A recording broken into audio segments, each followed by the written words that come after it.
waking up and looking at your tattoo now every day, how do you feel? I'm gonna cry.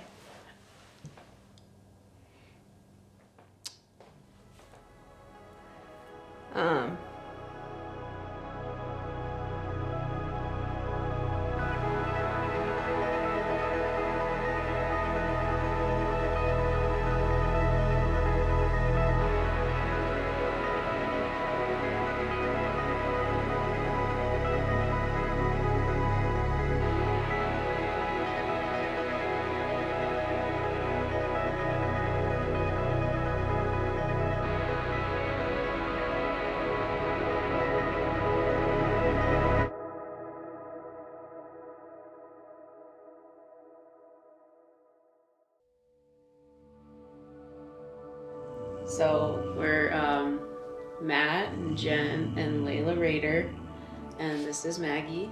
We found out we were pregnant in the summer. We were working so many soccer tournaments, and only our family knew. We found out very early that we were pregnant. That's one thing about Jen, even with Layla, is she took tests early. She just knew that she was pregnant. Because of our difficulties having Layla, she came 7 weeks early and spent almost 5 weeks in the NICU. Because of that, we decided to do genetic testing early, just to be comfortable and to be sure that everything was going to be okay. At 10 weeks, we did that genetic testing. Our first ultrasound, everything looked good, and got the call saying that we had a healthy baby girl. And so, as you can imagine, the relief and the joy upon us was phenomenal. I mean, you know, we were excited that we were going to have a healthy baby girl. I mean, that's literally word for word what they told us when they called. We got sick, and so we had to push back our 20-week ultrasound to 22 weeks, where they check the organs, they check that everything is okay. I'll never forget, we were in the room doing an ultrasound with the nurse, and she just kept looking around, and it wasn't like any ultrasound we've had before. Most ultrasounds have only been positive. Yeah, positive and very talkative. And she kept asking, are you sure that this is what your due date is? Are you sure? How did you decide that? And the doctor had actually pushed it back a week, because at the 10-week ultrasound she was measuring so small, and so he's like, well, something must be off, so we're gonna adjust it. And she just kept asking, are you sure? Seems like she's smaller. She kept looking around when normally they don't. It seemed like it just took forever for our doctor to come in, and when he finally came in, what's supposed to be a very happy time, he didn't look happy. He didn't look like everything was okay before he even started talking. They found some irregularities with her heart, and there's just no way to describe the feeling in that moment of knowing that everything is not gonna be okay with your baby. He said, you could be on a spectrum from she just needs monitoring as she gets older and lives into adulthood, or this baby might not make it. You're telling me that everything could be fine, or it could be the worst of our nightmares and she doesn't make it. And that's when he stopped me and said, look, I trust our team, and something's wrong and it's not gonna be okay. We just left there like, what is going on? What just happened? Yeah. What just happened? And we had no idea what was kind of coming for us. They did a really extensive ultrasound and found out that it wasn't just her heart. She was missing a kidney, and she was measuring like 3 weeks smaller than she was supposed to be. She was at the 1 percentile, and we found out that she was missing like 1/4 of her brain. And so based on that, he's like, okay, you have 3 options. And he said, you could do nothing and just continue on with the pregnancy and let nature take its course, knowing that she's probably not going to make it and she's probably going to need intervention. Number 2, you could terminate the pregnancy and then just be done with it. Or you could go up to primary children's and meet with some experts, do some scans on her heart, do scans on her brain to see what her diagnosis really is, and then from there make your decision. And at this point we were 24 weeks. We were 23 weeks and 6 days. In 6 days. He said, oh yeah, by the way, after today it's illegal to terminate in Utah. So if you want to go that route, you have to go out of state. Talk about being put on the spot Yeah. right there. I mean, I felt like we had to make a decision. Like, we chose to go up to primary and find out more. Met with doctors and specialists, and You know, I think for me personally, I never could have imagined what day 2 at primary looked like for us. The neurologist came in, right, and told us that our baby had Dandy Walker malformation, which of course has to do with the back part of the brain, and that she would never walk or talk or eat on her own. I asked the neurologist, hey, I know you normally shouldn't share what you would do or what your opinion is, but we're asking you, if you were in our shoes, what would you recommend? And she said, I would terminate. I would terminate at this point. And Jen asked, well, do parents terminate with just Dandy Walker malformation, without the heart problem, without the organ problems, without measuring extremely small? And she said, yeah, all the time. They asked us what quality of life looks like for us, and what does it look like for Layla as well, and what would that mean if we did have Josie, who needed 24/7 care. There's a lot of data that suggests that both husband and wife aren't allowed to work. They just can't work when they have a baby with Dandy Walker malformation. It's literally impossible. It's 24/7 care. And they also said that there's a lot of data that suggests that it's really hard on siblings.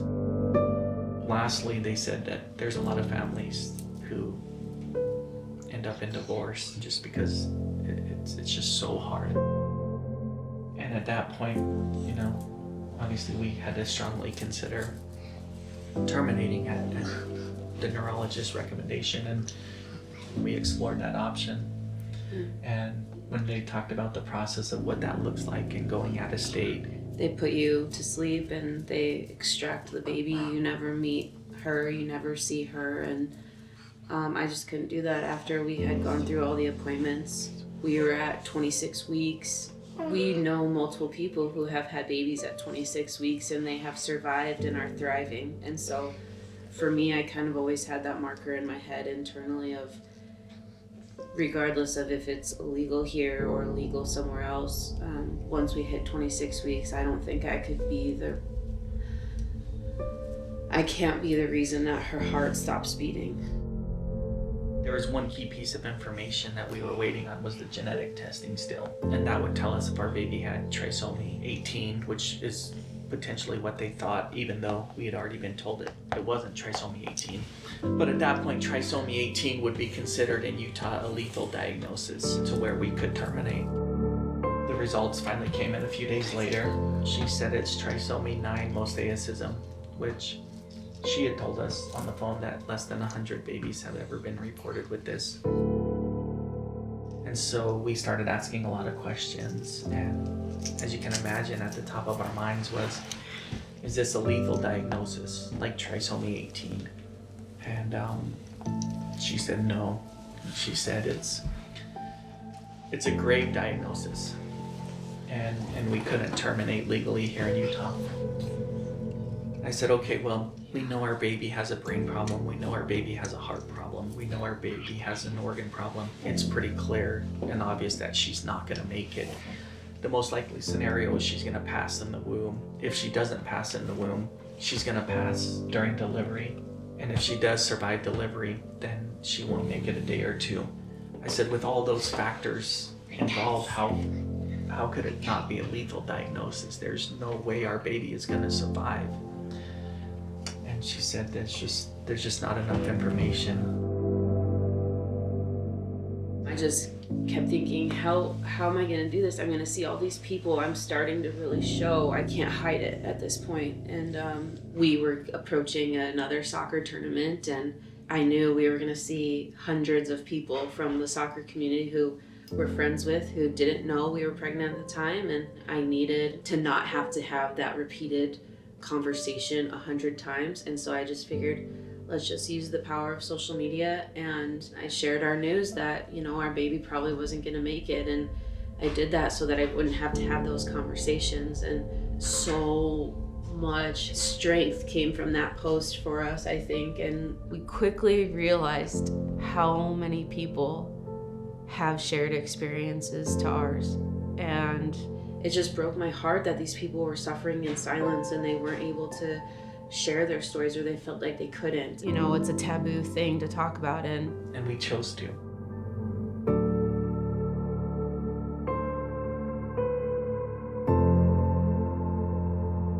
The Tuesday before Thanksgiving, I felt my stomach and I didn't feel her, and so we went up to the Layton Hospital. They told us, if you want to meet her, if you want, because that was our goal from the whole time. You know, after we decided we weren't going to terminate, we just wanted to meet her. We just wanted to hold her. All I kept saying is, I just want 5 minutes with her on my chest. I want to hold her.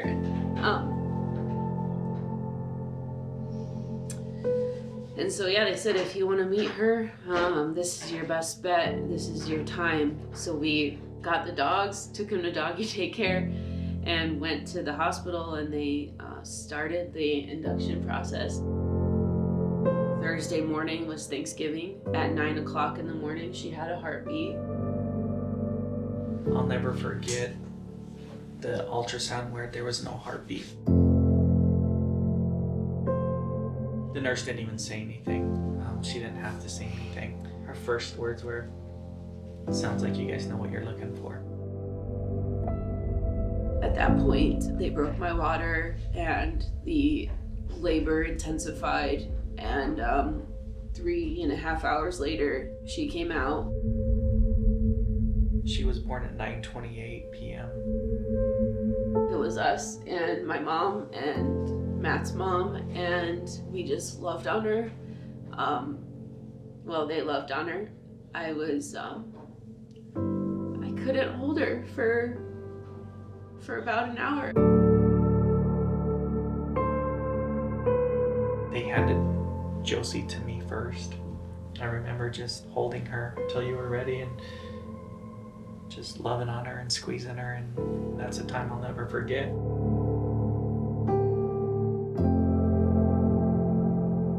I finally held her and we spent time with her, and she has my toes.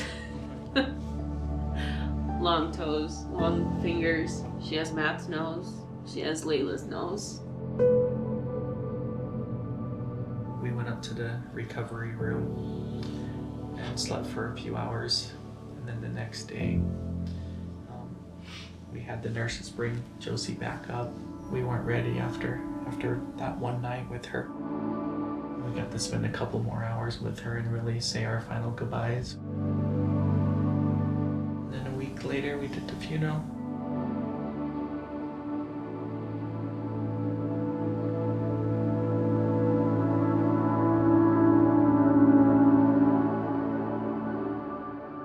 You know, we're in this together, and when Jen was weak, I was strong, and vice versa. And that's the marriage. That's part of being a team, especially when you're faced with this that nobody should have to go through.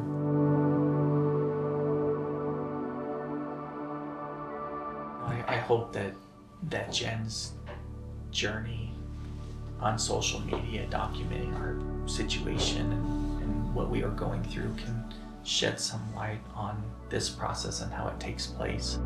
I think as we reflect on this journey, there's two things that I want to come up. Our heartache is, one, for people to be able to talk about it. If they feel comfortable sharing their story, they're going to find that there is a lot of love and a lot of support out there. And secondly, which is going to be a hotly debated topic, but the opportunities to terminate in Utah and the laws that we face in Utah. You know, everyone has their own opinion on those, and that's okay. But in our situation, the option for us to choose was taken away by state laws. And personally, that didn't sit very well. I don't expect anything to be changed or done based on our situations, but hopefully we can at least bring light to the fact that maybe some things need to change. And that's our story. And again, we're the Raiders, Matt and Jen and Layla. Do you want to say anything, Layla? Can you say hi? You love your baby sister. You love baby sister? What's baby sister's name? Josie.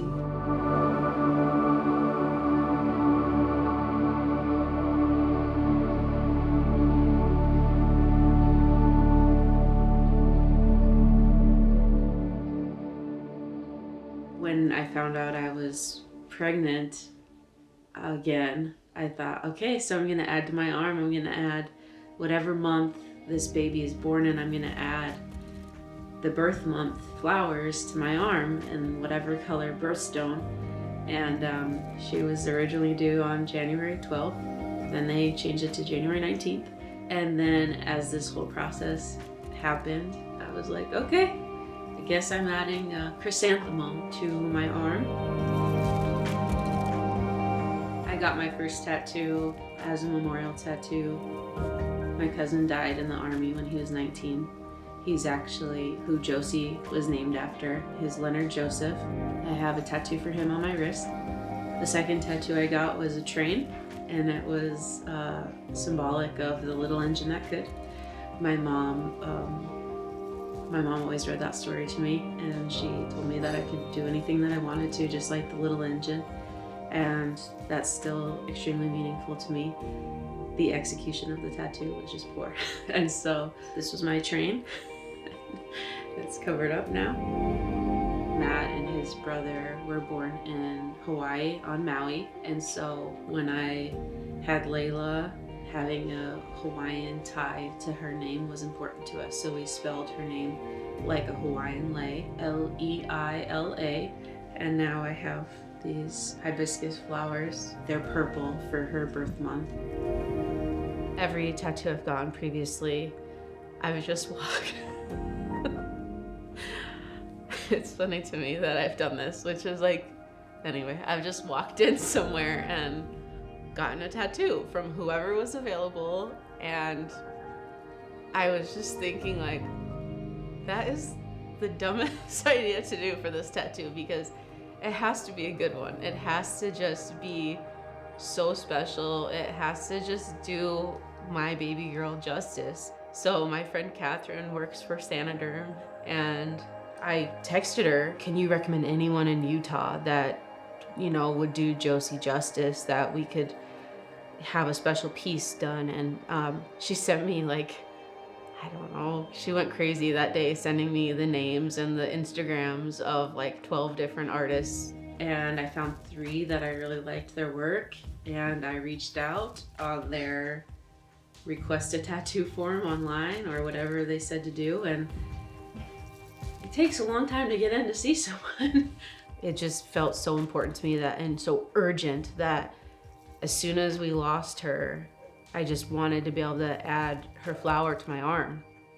And so I was like, man, that stinks. So I told Catherine, like, hey, I guess I can't get tattooed until September. And she works for an amazing company.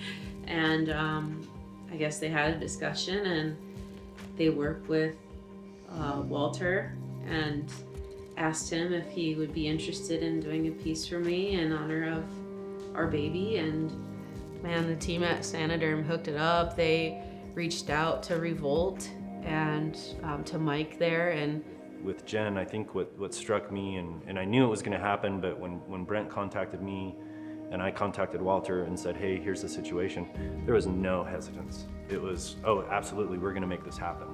And it's a pretty special thing that someone can bring the human aspect of it. He's a business owner. He's trying to run a company. He's trying to do the best tattoos he can, and then he's willing to press pause and just make sure that we can find time to get this person in to start her on a road of healing. He has this amazing skill and this ability, and he used it to improve where my life was at that point. And I just am so grateful for that. I think every time I do a tattoo like this, it impacts me a lot. because I've dealt with a lot of loss in my life. And so when Jen approached me about this tattoo, I was really honored, and I really enjoyed the fact that I could do something that I knew would touch her personally for the rest of her life. In tattooing, I really thought when I first got into this career field, it was gonna be just about a panther head, it was gonna be about a snake, it was gonna be a dagger, and then what you realize is that tattooing it tells stories. It's a great medium to have because you know that story kind of lasts for you forever. I do feel that sometimes when people come in, it's just a matter of you spend a little bit of time in the chair, you tell them how to take care of their tattoo, you exchange money, and then there you go. And you just kind of hope that that person comes back for another tattoo sooner or later. The cool thing about this job is that you really do get the interior feelings on a lot of people's tattoos. I think that there's times where I've done tattoos where I'm actually sitting there weeping with the client, and there's times where you're laughing your ass off. And I do feel that it's one of those rare mediums that you really get to connect with the canvas and do what I feel is some of your best work. It's actually one of the ways that I met Mike. Mike came in and really wanted a special tattoo because he had lost a child as well, and to be able to tattoo Mike, and we made a connection, has spent now what, 12 years? 12 years. Yeah, 12 years. And so to know that a tattoo can be that meaningful for somebody that will last them a lifetime, it's almost hard to put into words how that makes me feel as an artist, to know that something as simple as putting ink in the skin can bring so much emotion, to know that that will always be a part of you. That story is embedded in your own skin, and you will be able to take it everywhere. And nobody can take it away from you. Well, it's a gift you give to people. I think that's taken for granted a lot of times. It's really easy for an artist to say, oh, another hummingbird, another pocket watch, and do these tattoos that they've done 1,000 times. But what you don't realize, it's like the old saying, you don't never know what someone's going through. That hummingbird on that person could mean the world to them because their mom just passed away, or they lost a child, or whatever. And so sometimes I think it's really easy to come into a shop and see someone getting a tattoo and not realize what that tattoo means. Now, sometimes it's just a really cool tattoo. Other times it does mean something, and there's no right or wrong. It doesn't matter if the tattoo is just a really cool tattoo that someone wants or if it's a memorial piece. They all have meaning to all of us. When I first got there, right away I was talking with Mike. You know, he has a shared experience, and to kind of just dive a little bit deeper into that was a really special thing, knowing he has a full sleeve dedicated to his son. And Jen and I have a very similar situation that brought her to Revolt. It's something that I can relate to, unfortunately, and it's a common bond that Jen and I have. My first tattoo was for my son that we lost. It was something that, you know, had you asked me 5 years earlier, I think I was one of those people that didn't think I was ever gonna get tattooed. And to kind of start on that road and get one tattoo that meant a lot to me, and it's something that every day I could get up and look at and remember and recall and think about. Most of my tattoos are for something very specific, whether it's a journey of mine, whether it's to memorialize a lost loved one, or whether it's to memorialize loved ones. My wife, my son, I have tattoos for all of them. I have tattoos for my mom and my dad. So for me, it's deeply personal, and I want the tattoo to mean something for me so that I can look at it and take joy out of it.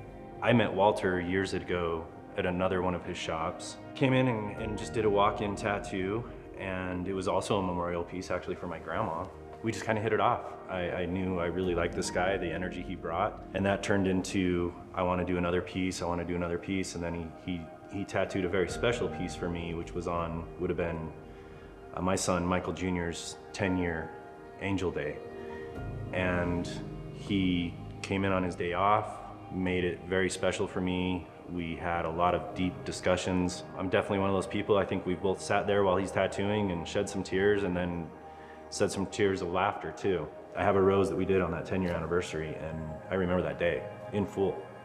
That day was kind of a turning point, I think, in our relationship, and we started just talking more and more. And fast forward years later, Walter wanted to come up to Salt Lake, and there was a discussion with me and Walter and Joey on joining the Revolt team, and it's something that I am very passionate about in business and tattooing, and it's something that I can appreciate in coming in and see some of these people getting tattoos that are memorial pieces, such as Jen. And Jen was just such an amazing person, and I remember the first time meeting her and watching her go through some of the emotions that I had the first time I was getting tattooed, and especially sitting there with Walter. And when you can watch that journey take place, it's pretty special. Meeting Walter, and it's just kind of funny, like, we did our research. I had never heard about the show Ink Master, and so we watched the show quite a bit in preparation for this tattoo. And who did we watch on TV? Sausage, yeah. Sausage making the tattoo. Remember what Mommy's getting done today? Sausage making a tattoo. Sausages? Yeah. I'm gonna say, I want that one. I want it on this one. And I want my tattoo on this. Okay. What kind of tattoo do you want? On this one? Yeah, what kind? I want a ladybug. A ladybug? Oh, that would be so fun. But he's not making my tattoo. He's not making yours? Oh man, maybe when you're older. Meeting him was just awesome. He's just so nice and so caring, and it was just super comfortable and easygoing. And he showed me his design, and it just looked perfect. I mean, everything about it. I've been tattooed before where the person who's tattooing me doesn't say a word to me. I really appreciated him having that conversation and being open with me and sharing some of his experiences, and that was so special, and it makes the tattoo that much more special. And there was a couple times where, I was telling him my story and our story, and getting emotional, and you could just tell he's such a kind-hearted person, and it was meaningful for him to hear it. I didn't feel like it was just being brushed off, and I just appreciated that so much. The ability to kind of share your feelings with one another, like her loss is definitely different than mine, and her loss is different than yours. Knowing what she was going through, I wanted to just try to make things as smooth as possible. And then once you start getting into the tattoo, you realize that it's almost like church in a way, where people can kind of come in and they can just release everything.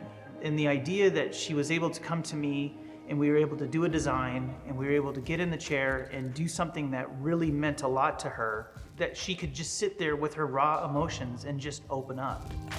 To kind of be at a bar, so to speak, and just be able to talk to the bartender about everything. You just unload everything that you want to onto the bartender, knowing that it's a little bit of a therapy session.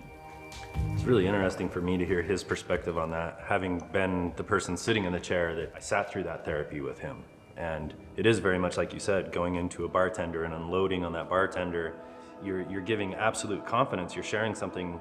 I've shared stuff with Walter in that chair that I haven't shared with some of my closest friends. And lo and behold, that's how Walter and I became very close friends. It's very interesting to hear his perspective, because I don't know that we've necessarily talked about that. We've shared stories and talked about feelings, but his perspective versus a person that's getting tattooed, you're on the money with that, because it is therapy. When you're getting the pain of the tattoo, you're unloading.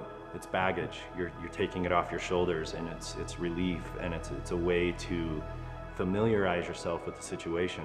Sometimes when you're getting a tattoo, that pain is able to just kind of come out. That in the end, even though you went through the pain of the tattoo, you're relieved. You have this kind of euphoric sense about you that you went through something that was so traumatic, and here you get this tattoo in remembrance, but somehow it makes you feel a little bit better. To be able to talk to Jen, to kind of just let her be her. If she wanted to be happy, be happy. If she wanted to be sad, then I was sitting there sharing tears with her.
just watching it appear on my arm in this amazing color was just, it was so cool. How powerful this piece was going to be on my arm, and it was just so overwhelming looking at it, and I couldn't believe it. Catherine, who I thought she wasn't going to be able to be there, was there, and that was such a pleasant surprise, and I was really glad she could be there for it and to share in that experience. I think everybody's tattoo journey is different. I think that some people's journey is to just look cool. I think that there's other people's journey that it's a bet. It's a thing to just see how brazen you are to sit in the chair and to take the needle. And then other people's journey is it's very personal. And I think that that's what makes my job so fulfilling, is the array of people that come through the door, and whatever their specific journey is, to be able to fill that void, I think is super awesome. And when people can understand that a tattoo can be special, I think is a very powerful tool. Tattooing, I'm so glad, is changed course. Back in the day, it was very much taboo. You hid your tattoos, nobody knew you had them, or if you had a tattoo, there was an automatic stigma that sure. you would be a lady of the night, you would be a sailor, you would be a Hell's Angel, you'd be criminal. Yeah, it was always deemed, I don't know why, but it was always deemed negative. In 22 years, I've seen that aspect of it turn into something that's very positive and very beautiful. To know that you can tattoo for more than just the illustration itself, that you can actually have a deeper meaning back behind it. It's amazing. And I'm so glad it's like that now, that you can actually go and you can share stories with people, and to have a piece of artwork just be so much more than just a cool piece, so much more than whether you're a hoodlum or not, but to know that that tattoo is not going to set Jen back, that tattoo is going to empower her to be better, to be more bold, to be able to share when she wants to share, and to be quiet when she wants to be quiet, to be sad when she's feeling sad. To know that that ink in the skin is so much more than just ink in the skin is fantastic. It's a great feeling to know the power of something that used to be taboo. It's a pretty interesting journey to become a student of tattooing and learn the history about it. It's something I've really tried to dive into, learning more and more, and picking this guy's brain and reading and watching stuff, and even documentaries like this help people bring tattooing into the mainstream. And if you look at the history of tattoos, you go back to the Maori tattoos and the Polynesian tattoos, and those all have very significant meaning to people. So in the history of tattoos have always at some point had a very special meaning. And to be able to bring that even more mainstream now, and where it's more accepted. Do we still get sideways glances? Yeah, we all do. Any one of us that have tattoos, whether you're showing them off intentionally or just as a little peekaboo, you still get that. It's definitely something that I think is more mainstream now, more accepted. The art and the appreciation of it, and then the healing aspect of it. What these guys can do with a tattoo machine and some ink and a canvas is amazing. I'm awestruck every time I come in here and see all of our artists that are just so amazing. I'm jealous. I wish I could do something so cool. It's pretty neat to see the journey of a tattoo company, of a tattoo artist, and then the people getting tattooed. It's just amazing.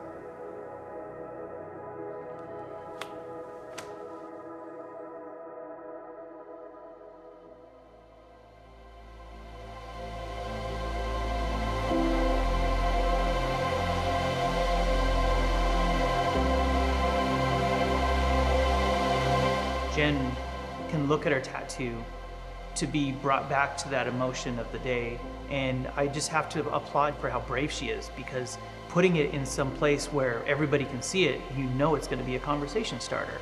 To everybody else, it's just a tattoo, it's just a beautiful piece. The idea that there's more meaning back behind it, and if she feels that she wants to share it, then that's up to her. When you can look at that tattoo every single day and you reflect, you remember, and you realize how special it is. And for me, it's a way to put it out there and just always remember them, and gives you a reminder to be the best person you are, to honor their legacy. If you haven't gone through it, someone close to you has. I still count her in my family, and she's still a piece of me, and I feel like she's with me. I feel like she's with Layla, watching over her. For the people that I share this experience with, I'm sorry that we're in the same club. It's a pretty awful club to be a part of, and I am inspired by so many people's strength and how they go about their lives and keep going on, because it's important that we honor them. It's really a weird situation. If you would have asked me 10 years ago if I'd be sitting in front of a camera telling my feelings about some of my very personal tattoos, or why I started getting tattooed, or my relationship with one of my closest friends, I would have thought you were crazy. But to sit and go through the emotions, you know, the topic of losing a child, it doesn't get easier. Mine this year was 20 years, and it is still just as raw today as it was 20 years ago, and you can't forget about it. And everybody goes through that differently. Everybody deals with it differently. I've been able to go through those healing motions and look at those tattoos, and what's right for me isn't going to be right for someone else, or vice versa. The loss of a child is one of the hardest things anyone should never have to go through. It can really make you and determine the person you are. A lot of people can't understand that, thankfully.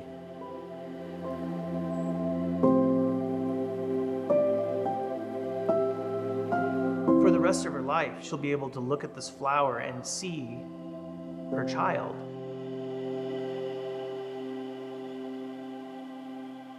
Waking up and looking at your tattoo now every day, how do you feel? I'm gonna cry.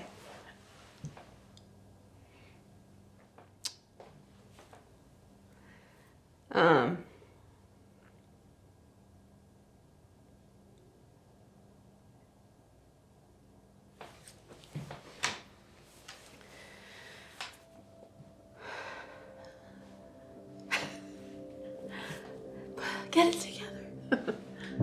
The fact that she's now with me, it feels like I did what I said I would do for my kids, what my plan was. It was almost exactly 2 months from the time that we lost her to the time that I got this piece, and those 2 months where I knew something good was going to happen and I was going to get this and it was going to be so special, it was something to kind of look forward to, and so it helped me. And now on the other side of that, where, you know, I have this piece, this tattoo, waking up to it every morning, seeing it on my arm and having her just be a piece of me, it makes me feel like I've done the most I can in the best way possible. I mean, I could never have imagined in any other situation. Walter, such an amazing artist, would never be the one to do this and to make it so intense and special, and I feel like I've done the best job I can as Josie's mom. Since this has all happened, there's certain questions that are just normal questions when you're getting to know someone or when you meet someone. How many kids do you have? And these questions have become triggers. Now I feel like with the tattoo, it kind of puts a positive spin on it, and I don't have to necessarily explain. I can say, you know, yeah, these are for my kids, and that kind of is a nicer way to tell the story. It still hurts. It will probably still hurt years and years down the road. A lot of it is just saying like, okay, I'm gonna keep going day by day.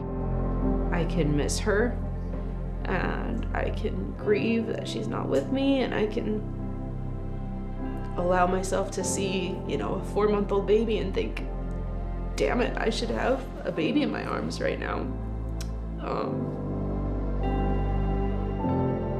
You go like days and weeks and then you don't cry, and then all of a sudden it's like, well man, here come the waterworks. It's weird how it happens. And you know, I would say to Matt like, oh, it's been early on, hey, I didn't cry today, and you know, it's like, it's okay if you cry. We're not like, you haven't had a successful day if you didn't cry. There's no one way to grieve. There's no one way to heal. It's hard to know when it'll feel just normal again. It's okay to be sad. It's okay to be happy. It's okay to remember. And it's okay to share with people when you're comfortable. For Jen and Matt, thank you for allowing us to be part of your journey and part of your healing process. If you guys ever need anything, need to talk, need more time in the chair, we're always going to be here for you. And just thank you for letting us share this journey that is so very meaningful to all of us. I just want Jen and Matt to know that I am deeply honored that you would entrust in me something that was so special and so meaningful to you guys. I just have to say thank you, and I just hope that this little bit of time in the chair lasts a lifetime and gives you the strength to persevere, to move on, to touch other people's lives as much as you've touched mine. I feel like I was the most awkward person in the whole world leaving, just being so grateful, and I'm not a super emotional person usually. I was just in tears, and I just called Catherine, and I just was like, are you kidding me? Like, how good are people?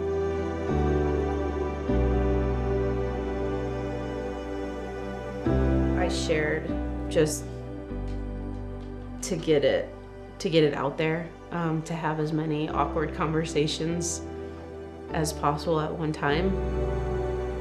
From there, it turned into a catalyst for other people to open up and have conversations about it. It's been really fulfilling to know that our experience has made other people feel like they can open up. We drew on so much inspiration and so much strength from other people, and I want people to know that that strength in your network and your circle of people is gonna be willing to provide that for you too. You just have to be open and share, and it's a hard thing to do, but there's so much love out there from people, and if we can encourage other people to feel a little bit more vulnerable than maybe you're willing or normally would be, there's so much good that can come from it. My last thing that I 100% want to convey is just how grateful and thankful I am to everyone at Saniderm and Mike and Walter at Revolt. I feel blessed beyond belief. I'm just so grateful for this opportunity, and hopefully people can find something that we've said in our journey that can inspire or can make them feel okay with what they're currently going through.